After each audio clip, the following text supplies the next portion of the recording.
Hello again, everybody. I'm Roger Hoover. Glad to welcome you to this episode of Crimson Drive, presented to you by Coca-Cola. Hope everyone's doing well as we're in the second week of Alabama football practice, gearing up for the fall 2021 season, and it's starting to get a little busier here on the capstone. So let's go ahead and get into today's show. And first of all, for all of our headlines, we will be using this smart board that has been given to us by RJ Young, the official technology solutions provider of Crimson Drive. First of all, we'll take a look at what is coming up on the show today, and we're going to start off this show by talking a little bit about Alabama men's basketball. We'll be talking with former Crimson Tide player and now assistant coach Antoine Pettway, getting all of his thoughts on the NBA draft. First of all, taking a look at Joshua Primo going to the Spurs, Herbert Jones to the Pelicans, plus John Petty signing with the Detroit Pistons. So a great conversation with Coach Pettway about not only those guys in the NBA draft, but also what Alabama is bringing back. For instance, what can Jaden Shackelford do for the Crimson Tide coming up this season? So we'll be talking with him first. Then we'll be speaking with the Executive Deputy Athletics Director here at the University of Alabama, Jeff Purinton, who's been on staff at Alabama since 2007. Before that, he worked at Florida State University with the late Bobby Bowden, who passed away earlier this week. So we'll get some personal remembrances of Coach Bowden from Jeff Purinton. And then we got to hear from the coordinators last Sunday on Media Day for Alabama football, and Pete Golding gave a very great opening statement talking about what he hopes to see from Alabama's defense coming up this year. So we're going to let you listen in to Coach Golding, and then after you hear Coach Golding talk about the defense, we're going to let you see them, plus the offense, as we have some great practice footage from Monday's practice for the Alabama football team. Speaking of Alabama football, let's take a look at the Crimson Tide. Of course, practice began last Friday for Alabama, the first of 21 practices gearing up for September 4th against Miami. Yesterday, we had a little bit of rain, thunderstorms in the Tuscaloosa area, so for the first time, they headed inside to the Hank Crisp indoor facility for practice. And now today, first practice in full pads. You don't see as much full pad workout in August and in fall camp anymore in college football, but Alabama's got a chance to perform in full pads coming up today, and then a scrimmage coming up on Saturday inside Bryant-Denny Stadium. So football season really is starting to get here closer and closer, and we can't wait for what's coming up for Alabama football. Season's getting closer for the football team. How about the soccer team? Yesterday was the first Alabama sporting event of the new school year. It was an exhibition. Yes, it was against an SEC team as Alabama went to Knoxville, had a scoreless draw against the Tennessee Lady Volunteers. No goals allowed by Alabama's goalkeepers, McKinley Crone, also Brooke Bollinger, so that was good to see. Probably we'll see McKinley Crone get the start once again coming up next week against Jacksonville State. Were a few shots on goal by Ashlyn Serpica, also Macy Clem and Felicia Knox. Macy Clem and Felicia Knox had a lot of great goals for Alabama last season, and as I mentioned, the season will begin next Thursday, August 19th, 7 o'clock at the Alabama Soccer Complex. Alabama against Jacksonville State. You can watch that match on SEC Network Plus. And as we start to round out our headlines, we'll take a look at what else is going on across Alabama athletics. The gymnastic team, more academic honors keep rolling in for Dana Duckworth's group. 2021 Scholastic All-America team. So great to see that honor for Alabama. You had 14 gymnasts earn individual All-America honors, so you combine that with an SEC championship season, a great run at the NCAA championships. Job well done to the Alabama gymnastics team. Then the Olympics came to a close this past Sunday, and Alabama's contingent had 5 medals in that group. Full Olympics coverage available on RolledTide.com, so certainly great to see all of that for Alabama Olympians. As I mentioned, this show will start with a conversation with Alabama men's basketball assistant coach Antoine Pettway. So much to catch up on with Coach Pett, not only talking about the NBA draft, but what's coming up this season for Alabama men's basketball. And here's our conversation with Coach Pettway. Coach, do we just need to go ahead and put the NBA draft like on the pocket schedule and on the website? I mean, this is, how many years in a row for Alabama represented the NBA draft? You got to love seeing that. I love it, man. It's so awesome. And, just getting a chance to see those guys come in, man, and then realize their dreams and work for it, and then seeing them accomplish it on that draft night, man, it's just awesome. It's awesome. Where were you on draft night? Did you go to any of the draft parties? Yeah, I was at Herb Jones' draft party right here in town, and man, it was wonderful because Coach Oates got it to his phone, like saying like Herb's going to the Pelicans at 35 before the actual draft. So he stood up, got his phone ready, and when people started seeing him standing up, all the crowd started standing up. And I think Herb had just got a call, but he hadn't said anything to anybody. So he just had his head down, man, and just seeing like just how emotional and happy his community was for him, his family was for him, and then seeing his teammates just sitting there like just clapping, and it was just so many people seeing his journey, and it was just so happy, man. We were all just so happy to be a part of it. Yeah, what did it mean to you to not only have some of the current team there, but guys like Galen Smith, some former Alabama players, are able to come back to that event and share in that moment with Herb? It's a brotherhood, man. Like those guys. Like we played Galen at Maryland this year in the NCAA tournament. Javian Davis plays at Mississippi State, but like one thing, once you're a part of the family, I think you don't cut it on and off. Like those guys are truly brothers. They came in and they went through wars together. They worked together, worked out together. So they were definitely gonna be there for his night, and Hurd wouldn't want it any other way. So Galen came down from Mississippi, Javian came over from Mississippi State, and those guys were there just supporting their brother. Yeah, really great moment for him. And then starting with Joshua Primo going in the lottery to the San Antonio Spurs. What can you tell us about all the work he was able to do this past year as a freshman leading up to being a lottery pick? Well, a lot of people forget Primo reclassed up. So he really should be going into his freshman year right now, but he's an NBA rookie. But a guy that came in, man, like I think everybody a part of this program would agree that he just had tremendous work ethic, no ego, did whatever the team asked him to do. Just a low maintenance, high reward type kid, man. And it was awesome to see him go in the lottery like that, man. Like, cause he really was a guy that came in and worked his tail off. And I think that's like a common theme for guys that are going on their draft, going into the draft from us. Like they have the talent, of course. They have a character, high character kids. But one thing that always stands out by every guy that I've been a part of that's got a chance to go in that draft or play in the NBA, they have tremendous work ethic. And Primo is no different. That's a guy that was up in the morning. He was one of the first guys on the practice floor, one of the last guys to leave. So it was just awesome seeing him get picked 12. Yeah, I was going to ask you if there is kind of a common thread to what we've seen all throughout these recent runs for Alabama in the draft. Colin Sexton, Kyra Lewis Jr., and now Joshua Primo. I would say the work ethic, Roger, man. Like, of course, they have the talent. All those dudes are high character kids, low maintenance kids, high reward kids. You have no problem with them off the court. But one of the things that just stands out about all three of those dudes are their work ethic. I mean, when Colin stepped on campus, he's one of our hardest workers. He will be on the weekend, Saturday night, 11 o'clock at night. You can come in Coleman Coliseum and see Colin Sexton getting those shots. Kyra came the following year, and it was the same type deal, man. He had guys like, he had a whole group of guys getting up at 6 a.m. in the morning, working out on their games. Just, he started a pattern, so I think the common thread with all those guys, and even, Herb Jones as well, like nobody, coming from a freshman to a senior, like he was one of our hardest playing guys. And I think a lot of the reason for our success this year, when your best player is your hardest worker, like you got a chance to be pretty dang on special. And that's what we had in Herb Jones. Yeah, you got to love that as a coach too. You're able to have a one and done player like Joshua Primo, but also a guy in Herbert Jones that developed. And by the time he was done in an Alabama jersey, it was a lot different than his freshman year, even though he was very good as a freshman. No doubt, man. I think I tweeted about it. Run your race, run your own race, man. Like we had a one and done, and we had a guy that stayed 4 years and then got it, and was able to get drafted. Like you said, showed tremendous improvement from his freshman to all the way to his senior year. So, it's just a lesson for everybody, including our guys. Run your own race. What God has for you is for you. The time when it's time to happen, it's gonna happen. So don't rush the process. You can't skip steps. Everybody's process is different, but run your race. And also for John Petty, that's really good advice because we know he was injured a lot during the biggest time for the draft evaluation, but he is able to sign a contract with Detroit, and it seems like he's got still a great future ahead of him and a great path to the NBA. Yes, one thing about John Petty, his talent is undeniable, man. Like you talking about a guy that was first team All SEC, probably could have been on the All Defensive Team for us. He's gonna be just fine. He has a good support system, and he loves the game, and he has undeniable talent, man. He's a 6'6" guy that can put that ball in the hole. He can really, really shoot it. And again, he's a high character kid as well. So like he's gonna be just fine. Like he's gonna have his own journey, but I think at the end of the day, you're gonna see John Petty in the NBA uniform for multiple years.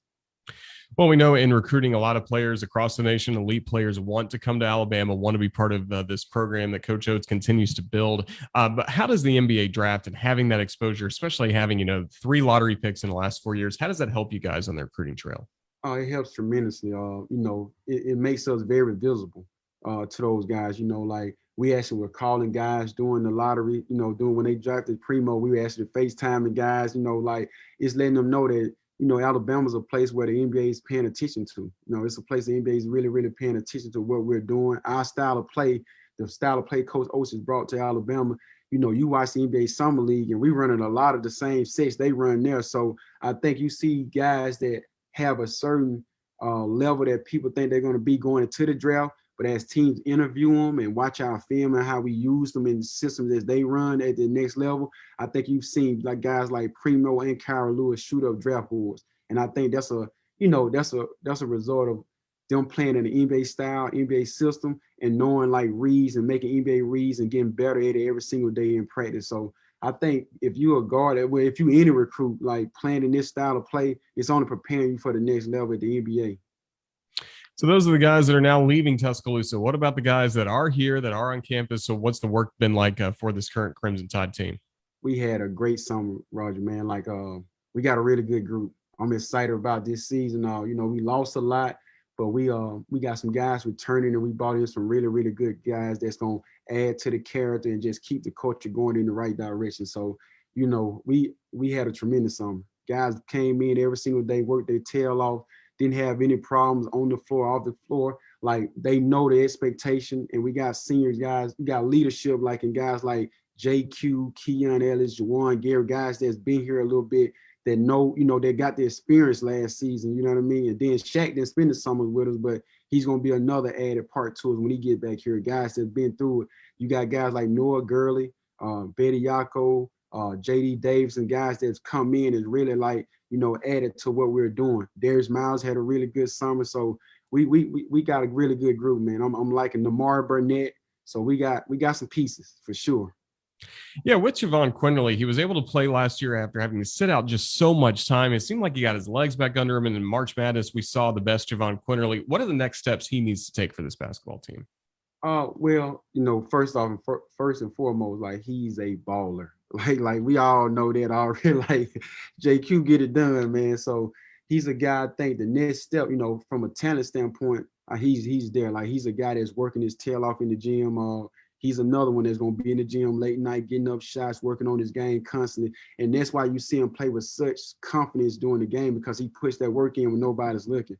I think the next spot, the next step for him that we want him to take, probably just on the leadership. Like he needs to take this team by the horns and kind of lead us and bring us along with him or whatnot. But we're very excited about what he can do this year, man. We think we're gonna have, one of the best backcourts in the country. I think he's gonna take a huge step. He took a great step last year. SEC tournament MVP.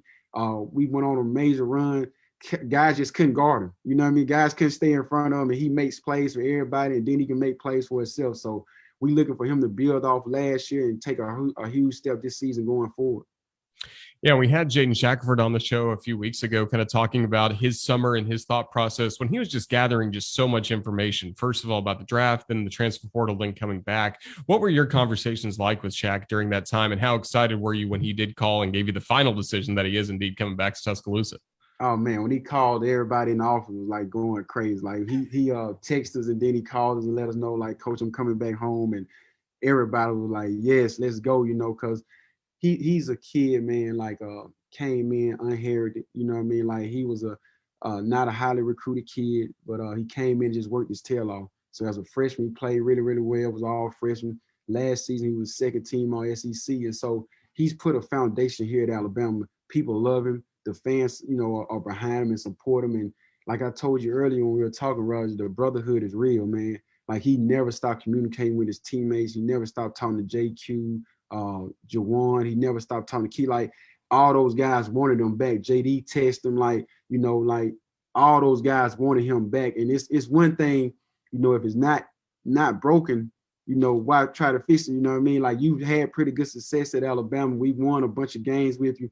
Like come on back and finish what you started. So, we just went out there, and that was the message we kept telling them, man, like you're family. Like whether you go somewhere else, we're still gonna consider you family. But why do that when you got everything you need right here in Tuscaloosa, and you got people that want you to be a part of what we're building here? So we were very, very excited when he came, told us he was coming back. Well, of course, you're a proud Alabama alum, great Crimson Tide player, but you had to have felt like a Buffalo alum at times this summer watching the TBT, watching Adam, Coach Hodgson coach that Buffalo team. Had such a great run in the TBT. How much fun was that? That was fun, man. Those my guys, AB and B, man. Those my dudes. So getting a chance to see them go back and coach some of the guys that they had at Buffalo, and and make a dent in that tournament. They were a game away from playing in the championship, and just to see the excitement on their face, man, it was awesome. And we all, we would test, we had a group text message exchange after the games and stuff, man. But it was awesome. I was giving them crap too. I said, if y'all lose, it's going to be all coaching. It's not players. So I think those dudes did a great job, man. But I can't stress enough, Roger, man. Like, I'm super blessed to work with like great people. You know what I mean? Like, we got great kids down there on the basketball court in that locker room, but then up in the staff, like, and it starts from the top. Coach Oates is like, everybody knows his coaching ability. Like, he's a genius. You know what I mean? Like, I get a chance to sit around him every single day and see his work ethic. But like, what people don't see a lot of times is how great of a person he is and how he treats everybody from top to bottom. He treats everybody great. And that's the kind of thing that's, it's a common thread throughout the whole program, I think, throughout the coaching staff. When you talk about B, Charlie, talk about Donnie Cage, you talk about AB, Pino, Darren, I can go down the list, but like, we got a great group of guys, and we all on the same page and working for the same goal. And I think that translates to our players as well.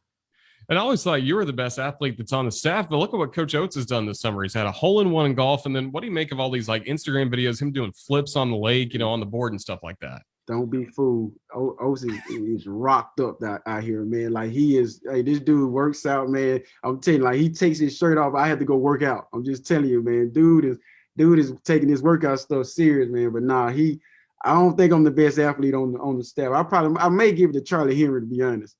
I give him all kind of crap, but he might be the best athlete on the staff. So let him know I said that too. I will. Yeah, we're going to get Charlie on the show here in a few weeks.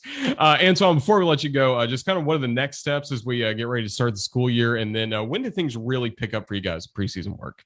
Yeah, our guys are actually probably at home. They're coming in town probably here Saturday. As soon as they get in town, we do a team retreat. We didn't do it last year because of COVID-19, but the year before we did it. I know you guys probably seen us in the fatigues and spraying the water. So we're going to go. I know we're going to do that again here starting this weekend. So that's the first thing we're going to do, because we got a bunch of new guys. And I think those 48 hours just with the team and the coaches, it gives us a chance to really, really bond. And we know each other, but it gets us to know each other even better.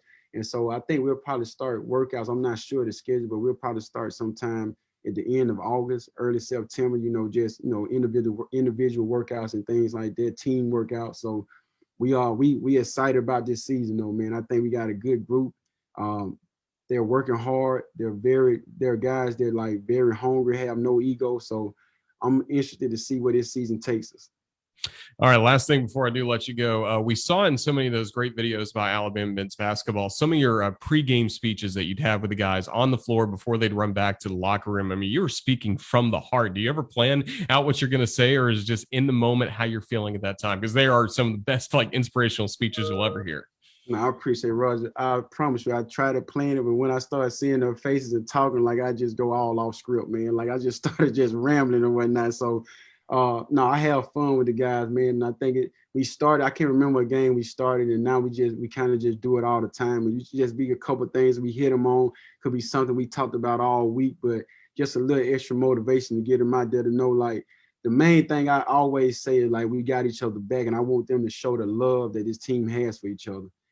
We've been through some battles, man, and every chance we got, I think this team stood up and showed how much they care for each other, how much they love their brothers. So if you got love, man, you can conquer everything. Like, so that's kind of, I think, last year's team, we were able to win the SEC regular season and tournament championship, but you seen guys out there fighting for Bama. It was fighting for the name on the front of the jersey. They didn't care about the name on the back. And that's the main message I always had in their huddle, like, let the country see the love that we have for each other, put it on display tonight. And, I was blessed to be a part of that last year. That's extremely well said. Well, Coach, can't wait for when Coleman Coliseum looks like this background behind me, full of Crimson Tide fans coming up this November. It's going to be a blast. But until then, just thank you so much for joining us on Crimson Drive. Roll Tide. Appreciate it. Thank you, Roger. Thank you for having me. Always love talking with Coach Pettway. Just get you energized for basketball season. That it will be coming up in November, but a lot of good work has to be done in preseason work for the Crimson Tide. You know it will be done along with him, Coach Henry, Coach Hodgson, of course, Coach Oates leading the charge. We are really excited about basketball here in Tuscaloosa. The sport administrator for men's basketball, along with a lot of other duties here at the Capstone, is Jeff Purinton. He is the executive deputy athletic director for Alabama. He joined the Crimson Tide in 2007 as a media relations member covering the Alabama football program, leading the media relations charge for Alabama football. But before that, he had 1 year at the Orange Bowl and then over a decade at Florida State University, where he worked closely with Bobby Bowden, who unfortunately passed away earlier in the week. So with that in mind, we did want to hear from Jeff some memories of Coach Bowden and kind of the influence that Coach Bowden has had with him all throughout his professional journey here to Alabama. Jeff, first of all, just our condolences with you and your family. I know it's a tough week saying goodbye to Coach Bowden. Yeah, appreciate it, Roger. And when I communicate with Coach Bowden, it is like family. And somebody said like a father figure. I said it would be kind of my third grandfather and my second father kind of merged into one. But that's what I thought of Coach, and that's how he treated me. And love Coach and the Bowden family, and my thoughts and prayers go out to them. I know it's a difficult time, but the great thing is Coach Bowden was at peace, and he lived as good a life as anybody. And I think we can all learn a lot from him and hopefully live our lives. No one's going to live it that well, but hopefully we can do more, like have more Coach Bowdens in the world. And I read that you grew up a Florida State fan. You ended up going to Tallahassee for college. What was it like the first time you got to meet him? Because I imagine he was kind of a larger-than-life figure for you. So what was that first interaction like? Yeah, so I grew up in Northeast Florida, and my parents got their postgraduate degrees from FSU. So I would go to the booster events and I'd get to meet him. And yeah, it was, as a little kid growing up, man, I was the biggest Coach Bowden fan. And I'd go to the games, in the late 80s, early 90s, when Florida State was just starting to come to the big time. And it was the Erector Set Stadium. And those were, some of the best days going up to those games as a little kid. We'd go on the field and kick field goals on Sunday and, collect all the cups from the stands. And that was a no-brainer. I was going to go to FSU. And then my roommate at the time, he knew the sports writer at my hometown, and she had a great relationship with Coach Bowden. So that's how we got linked up. She got him a job in media relations through Coach Bowden. So I said, man, this is really a cool deal. So I just started volunteering as a student assistant. I think maybe beginning of my sophomore year or end of my freshman year, and I'd just sit there and answer phones for no money for the first year or two. But then I'd stay and work all the summers, and my boss would trust me to do more with football.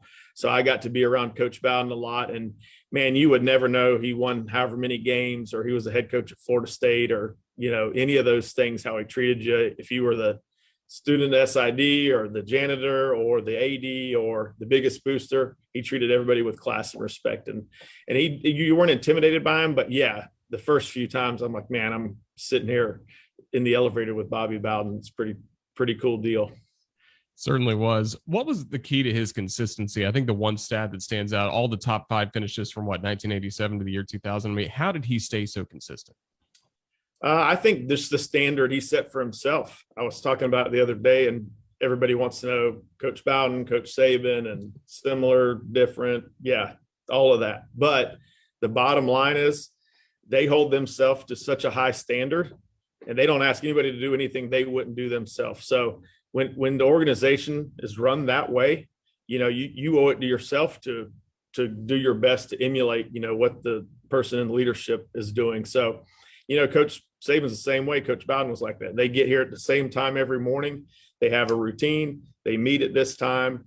The respect from the players is the other part to that. And you can do that in different ways. But the bottom line is the players and the staff would do anything for Coach Bowden. It's the same way it is here, because they know that Coach Bowden would do anything to help them. And not just football. I'm talking about the bigger picture. I'm talking about life, career, personal matters, whatever the case may be. I think that's it's an all-encompassing thing. It's not just X's and O's or get the great player. You got to do that for sure, but you also have to develop the relationships and so forth. Of course, in a media relations role, you're really the gatekeeper between a coach and the media, but Coach Bowden may have been the most accessible coach there ever has been in this sport. Right, which is mostly good, but sometimes it's challenging because everybody knows coach will probably do the interview or create some time. So you don't get a day where you just have like one quick interview for 10 minutes. Coach would do it, at lunchtime, right after practice, he'd make it work. But, that really helped me how well he treated the media and the time he made for them. So a lot of the national media in particular thought I was really a good guy and great at my job. Really, it was Coach Bowden that was the person kind of setting it all up. But yeah, he was so good with the media. And I told the story the other day. We would have 2-a-day practices. And I don't know if you're a little younger than me, Roger, but you'd have those 2 weeks of 2-a-days. I mean, like straight through. It wasn't 2-a-days and then one and then whatever off day. That wasn't the case back in the 90s. So it was about the second week of 2-a-days, and he's talking after every practice, not twice a week, every single practice, even the 2-a-days. So I remember one of them, I'm like, Coach, why don't we just do one practice during the 2-a-days?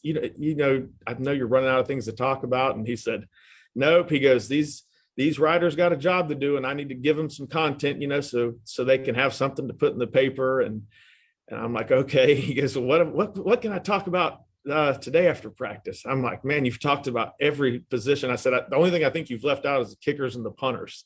So he came up with something and told some story about Sebastian Janikowski and our punter and whatever. And the writers had at least something to put in their notebook. But that's how Coach Bowden was. And I don't think it's a little different day and age now, that's for sure. Yeah, was his sense of humor as sharp behind closed doors around the complex as what we saw in interviews, press conferences? Oh, yeah. Great sense of humor. And you've seen his speeches and everything. And he had a whole file of different speeches, and he'd pull them and pull, some of the jokes and move them around, and a lot of self-deprecating humor, which is always great. And he'd talk about Ann getting inducted into the MasterCard Hall of Fame and things like that. But yeah, he was sharp, and I was fortunate. Chris Winkie was my roommate in school. So we were talking this spring that we need to go see Coach, and knew he was doing okay, but not in the 100% best of health. So we figured out we'd go down there and spend some time with him. So we got to see Coach and Ann for a couple hours this spring. And he was as sharp as ever and cracking jokes and remembering old stories from back in the FSU days. So yeah, he had a sense of humor, up until the very end, this is another thing that makes him so great. Absolutely. And I mentioned he was very accessible doing all these interviews and different things, but he would go to so many churches. And I've heard a lot of people talk about the first time they heard him was at an FCA convention. What can you tell us about his faith and his message to spread the message as much as he could? Oh, yeah. Every Sunday he would be speaking at a church. And I'm talking about up until recently. And that was priority, and faith was always number one. And I think you've seen it written, and some people have tweeted about it. It was faith, family, and football. And he always kept it that order. And that's the other thing. It was the Sundays, but it was also when he'd go on the booster tours, which they would do a caravan literally for several weeks in the off season, go to every city in the state of Florida. But it was about football. That's what people want to hear. But he also would talk about his faith and use that platform as well. Same when he talked to the team. So no matter what the situation was or where he was speaking, faith came first. That's for sure. How did he help you the most in your career? Because I mentioned you went to Florida State, had a lot of time in that athletic department, but then you went away from Tallahassee. What was his influence during those times? I think just being around him and just seeing how he treated people. I think that's the biggest thing. Like I mentioned earlier, sometimes you think you're important because you're at Florida State and we're winning football games, but it's more than that. And I just think he treated me, and he wouldn't really get on you, but if you wanted things done a certain way, he would kind of suggest you and steer you, or maybe tell a story. So just learn how to operate. And I actually did the football travel advance there as well. So in addition to the media stuff, I would go the day before the team and meet with the hotel and buses and have the newspapers in the trooper car for Coach Bowden. So I always had to have I check his room out, and he wouldn't, he wanted things done a certain way. And you learn that pretty quickly, similar to our football coach here. And you don't want to disappoint him, So So you're going to do things to the highest standard and make sure it's done the right way. I'll tell you a quick story. Speaking of that, so I went to the Orange Bowl in 2006 after working at Florida State, which was really tough for me because comfortable in Tallahassee, went to school there, working with Coach. And so I talked to Dave Hart and I said, well, I don't know if I want to go, and could I get a bump here or maybe a little more responsibility or title? And Dave said, nope. And everybody knows Dave Hart, I think, from Alabama. He went to school here and was Deputy AD. Dave said, no, you need to take that job at the Orange Bowl. You're capable of doing more. And man, it was kind of heartbreaking, to be honest, because I got to play golf with Coach Bowden, and this Tallahassee was my place, but it was the best thing that could have happened to me. So go down to the Orange Bowl, and I really had a great situation there. But after a year, got a call from Coach Saban to come to Alabama. So accepted the job. And that's a whole nother story in and of itself. We'll do that on another one. Sounds good. Drive up, stop in Tallahassee, want to see some friends on the way to Tuscaloosa. So pop into Coach Bowden's office. I think it's August, so they have practice going on. So I just said, Coach, I just wanted to tell you I took this position at Alabama. And he was so excited. I mean, he was excited as I was. He sat there for 2 hours and told me Bear Bryant stories and how much Alabama meant to him. It was awesome. And a lot of connections between Alabama and Coach Bowden. Everybody, I think, knows that story. He was here for a semester and then went to Samford. But, he had a tower at the Florida State practice fields, where he got that idea right here from Coach Bryant. So carried a lot of things over, and he loved coming back to Tuscaloosa. He'd come back for our celebrity golf tournament each year. And then I think people remember the first football game that he went to, not as a coach, was the Penn State game.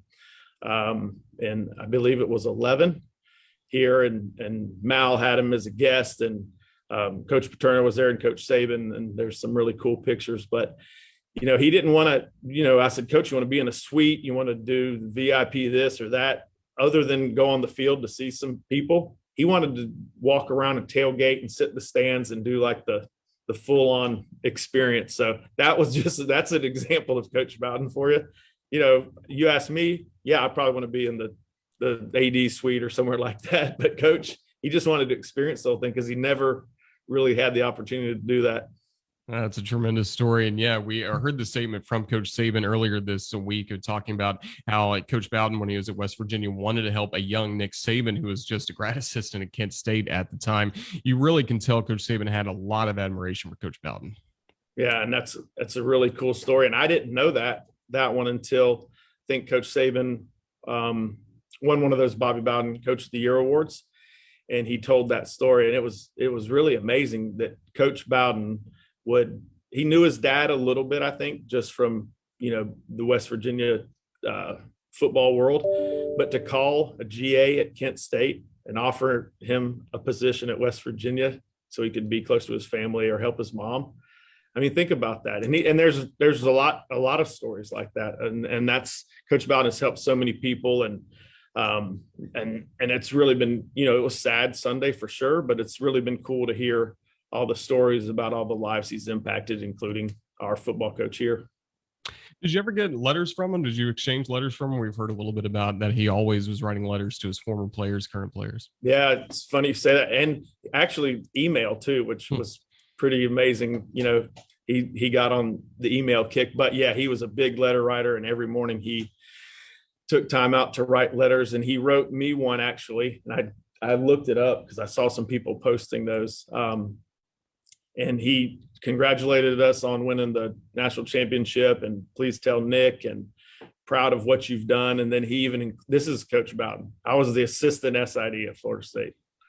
I've had very little to no involvement in helping win any football games, probably zero. But he put, at the end of the letter, he wrote, thank you for all you've done for me and our family. And that just is another example of Coach. And it was cool. I kept that letter, and I need to frame it, maybe put a picture with it. But it was something I always cherish, and not many letters being written anymore these days. But maybe we should do a little more of that too. That'd be a wonderful tribute. Well, Jeff, we really enjoyed getting to hear your thoughts about Coach Bowden. And again, our condolences for the loss. Before I let you go, just want to get you kind of your overall temperature on how you're excited for this upcoming school year and athletic year for Alabama athletics. A lot of success last year, of course, but we keep it going here at the championship school.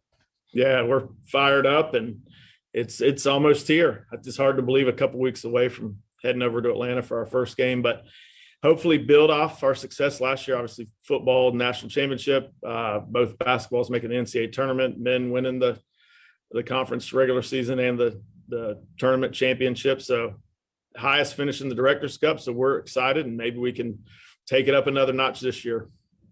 Certainly sounds good. Well, Jeff, thank you for joining us. All the best to you. Roll Tide. Roll Tide. Thanks, Roger. Really appreciate Jeff's time. A lot of great stories about Coach Bowden. Of course, our thoughts and prayers with everybody that knew Coach Bowden and with the Florida State football program. And of course, Coach Bowden himself, a former Alabama football player as a freshman before transferring to Howard College, now known as Samford, and then starting a Hall of Fame and legendary coaching career. Speaking of college football coaches, of course, we are undergoing 2021 fall camp here at the University of Alabama, and the defense has so much buzz going into this season because you had a lot of young guys on the defense last year, got better as the season went along, and now pretty much everybody's back on the defense for this season. So a lot of reasons for optimism for defensive coordinator Pete Golding, who of course helped lead Alabama to a national championship last season. On Sunday, he met with the media, and you got to hear the first bit of his comments. This is not the entire press conference from Coach Golding, but his opening statement really outlines what he wants to see for the defense coming up this season for the Alabama Crimson Tide. We kind of look at it as we got 9 starters back from last year. I think it's a group that I was proud of last year, throughout the season, especially towards the end. I thought we started to stack week to week, and I thought they showed improvement. And I think with the addition of the freshman class that we brought in, a big part of that was here in the spring, which is huge. I think that's kind of the big difference to me from last year at this point, is for these young players on defense, most of these guys had a spring. And I think that's big. It's one thing installing on a Zoom, which we kind of talked about last year, and slowing that down. That's great from a mental standpoint, but most of these kids now are kinesthetic learners, and they got to be able to go out and do it. So I think with having those 15 days of spring ball, and getting those young guys in December, I think it is a huge advantage for us. And then being able to go through the summer and then now slow it down, let them do their 7-on-7s by themselves, still have the position meetings, have the individual. And now on day 2 of camp, a lot of these kids aren't freshmen anymore. So I think we're going to have some young guys compete. Obviously, we brought in a transfer that I think from a leadership standpoint right now is above and beyond, obviously, from a transfer standpoint that I've ever had. I think the familiarity, obviously, that he's already had with this defense, kind of coming where he's from, I think has been good for us as well. So we're excited about the talent that we have back, the experience from last year, but nothing changes. I think obviously defense is based on execution. I think we've got to do a better job up front, and at the second level at backer of stopping the run. A lot of that, right, from a misdirection standpoint of getting those fits clean. And then the one importance, obviously, we're putting on tackling, and I think now, the way camp is structured, right, to where there's a certain amount of helmet days, then shell days, right, and they kind of limited full pad contact. We got to do a great job when we're just in shorts of working the approach phase of the tackle and really defining this and putting these kids in those situations. Because, when you look back at last year, and you didn't play well, whether it's giving up yards, giving up points, it always comes back to 2 things. It's from a communication standpoint, all 11 guys are on the same page, so we make a mental error. So nothing that they did, everything that we didn't do, right? So, again, giving up explosive plays, which we had too many, way too many last year. And then the next one's a missed tackle. So obviously the scheme was designed to stop it. You put the kid in a situation, right, and we didn't finish the play. So, those are the 2 things, obviously, that we're really working on this fall camp. We've got plenty enough talent. I think this will be the most depth, that we've had. We got to continue to develop that. But that daily focus and that mindset of proper preparation prevents poor performance. And, I'm going to get out what I put in. And I think that's the biggest thing right now, because coming off of last year, the kids did a great job. I thought they got better, but it's over. We got to move on. We got enough talent, but we got to put the work in. That's one thing about this place to me and Coach Saban. You look at all those great teams, right? Yes, they've got talent, but that ingredient every year is hard work. we're going to outwork everybody else. And whether that's from the player standpoint, on the preparation aspect of studying the playbook, watching the tape, right, practicing my butt off, staying after, right, to work on a certain technique, right. So, again, I think, it's no different this year than it's been any year, right. Yeah, you got talent on your roster. We got to develop the roster, right. We got to do a great job from a preparation standpoint, right, so we know what to do, where do I line up, what's my run responsibility, what's my pass responsibility, what's my primary key, what's my secondary key, right? Eliminate the middle errors.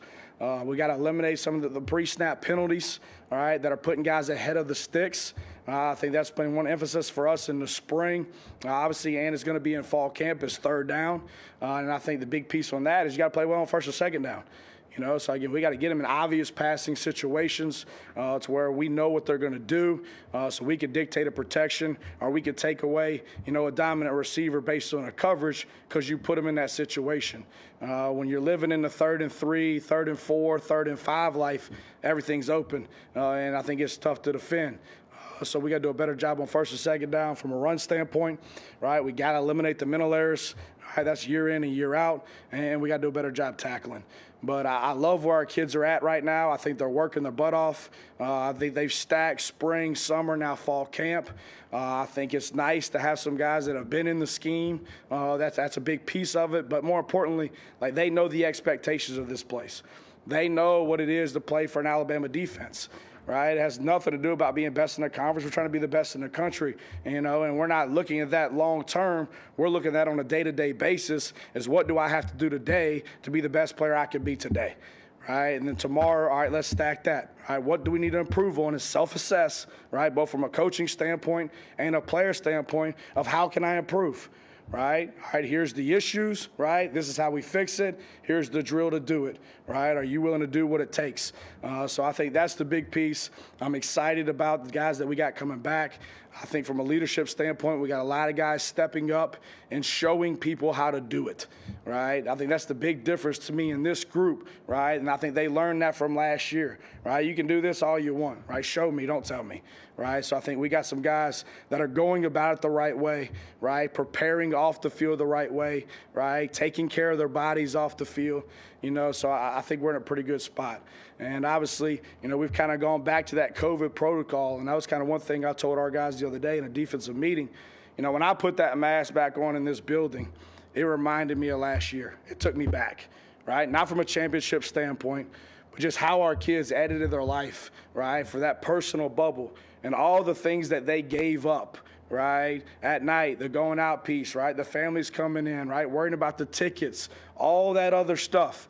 And it allowed them to do what? Focus on them doing their job, right? And they gave all that up. Why? For one reason, right? To have the ability to compete for a championship. And look what happened. So that reminded me of that, and I think I want to kind of bring our players back to that. What were you willing to give up to last year in order to get what you want? And we had a lot of selfless guys, and we had good leadership on both sides of the ball, right, that were doing it the right way, that they brought a lot of young guys with them. And so that's something that we got to get back to. Obviously, from a coaching standpoint, you got to confront that. You got to demand that. So, again, talent won't be the issue, right? We got to clean up from a mental error standpoint. Obviously, got to do a better job in a tackling situation. And then from a third down aspect, we got to get our butt off the field. But I do like the work ethic right now. I think we're in a good spot. I think our young guys are the right type of guys. I do think they love ball. I think they work hard. So, again, we're just trying to bring them along mentally, right, so they can understand what to do, so then their athletic ability can take over, right, and they can play fast. During practice, you always want assistant coaches to be bringing the energy. On this show today, we have had them bring the energy between Antoine Pettway of men's basketball and now the defensive coordinator for the Tide football team, Pete Golding. Really good to hear those comments. We know he's got a talented defense. Now let's take a little bit of a look at the defense plus the offense. Who knows? Maybe some special teams as we take a glimpse at Alabama football practice. This footage is courtesy of Alabama Athletics, Crimson Tide Productions. Let's just sit back, listen to practice, and get to hear those sounds of football because football is almost here.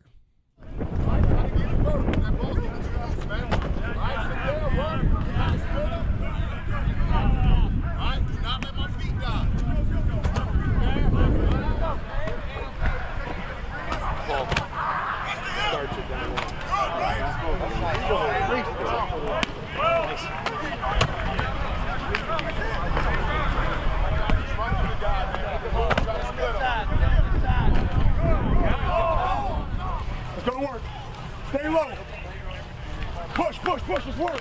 Let's work. We see a burst in the road. Pass. Pedal first.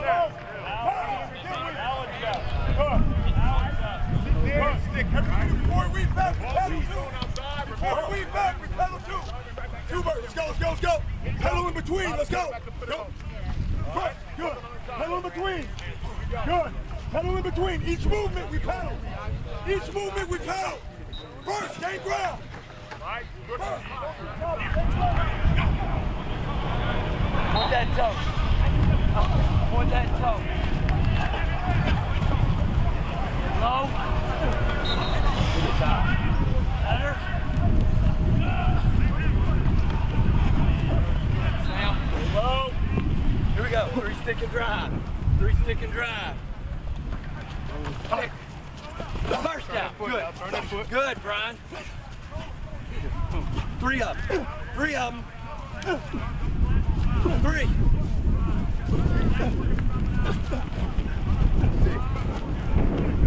Here we go.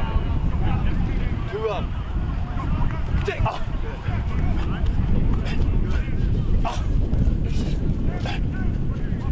Good. Low in the transition.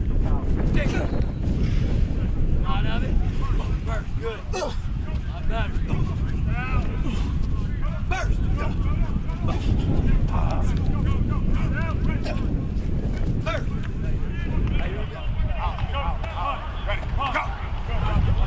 Beat it out, right? That right elbow, snap my eyes.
End right here. I want the next bag. Who's my next bag guy? All right. You're playing over. You're over here. You're on the 4 eye. Hit. Good. Now, ready? Grab those bags. You guys grab those bags. Next 3 guys are up. Now. Good. Come on. Give me more than that. See what I'm saying?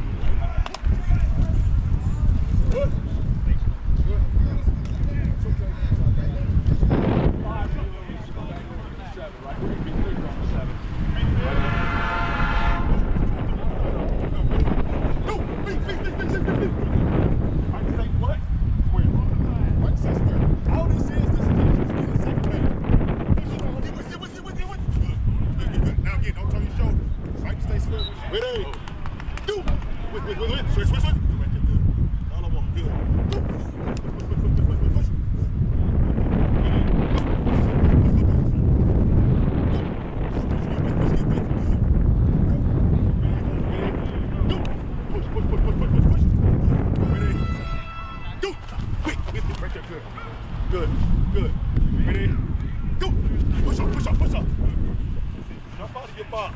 Have power in your box. Jump out of it. Go do your job. Like you dig your toes in the ground. Ready? Go. Push. That's it. Good. Good. Dig your toes in the ground. You know where you got to go. Ready? Go. Push. Push. Good. Here we go. 3 more. Ready? Go. Push, push, push, push, push, push, push. Good. Ready? Go. Good, JB. Last one got to be the best one. Ready? Go. Push, push, push, push, push, push, push. Good. You continue to get your width.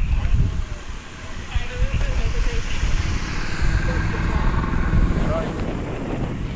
Just in line. Just in line. Here we go. Good there. Set. Eyes up. Good eyes now. Move right there. That's it, man. All right, now. Hey, this jumped up. So if Leon catches boom, that's it right there, Janelle. Be big now. Let's now, bend. Go. Set, go. Good. You gotta block down. Block down.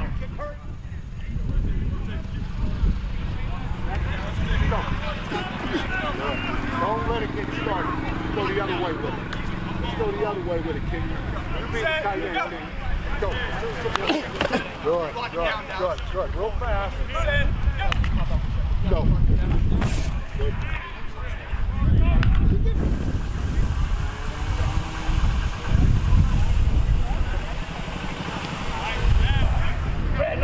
Say go. Move tight. Go. Make sure I come tight off that one. Well, September 4th can't get here any faster. Just watching that practice footage just makes you fired up for what's ahead for Alabama football as they try to defend the 2020 National Championship and go towards their 19th National Championship if the Crimson Tide can get it done this season. But we know Coach Saban has a really talented team, and we'll be talking more Alabama football, hopefully showing you some scrimmage highlights from this upcoming Saturday on next week's edition of Crimson Drive, presented to you by Coca-Cola. Got to say a huge thank you to Antoine, Pettway, Jeff Purinton for joining us, as well as Alabama Athletics for furnishing the video of Coach Golding as well as the practice footage at the end. Thanks as well to Ethan Carabin, our producer, for putting all of this together for you on this Thursday afternoon. We'll be back next Thursday at 2 o'clock, getting ready for Alabama's first soccer game of the year later that night. The season really is starting to get here for Alabama Athletics, so just stay tuned to the Crimson Tide Sports Network for all the latest. Until then, this has been Roger Hoover saying good afternoon and roll Tide.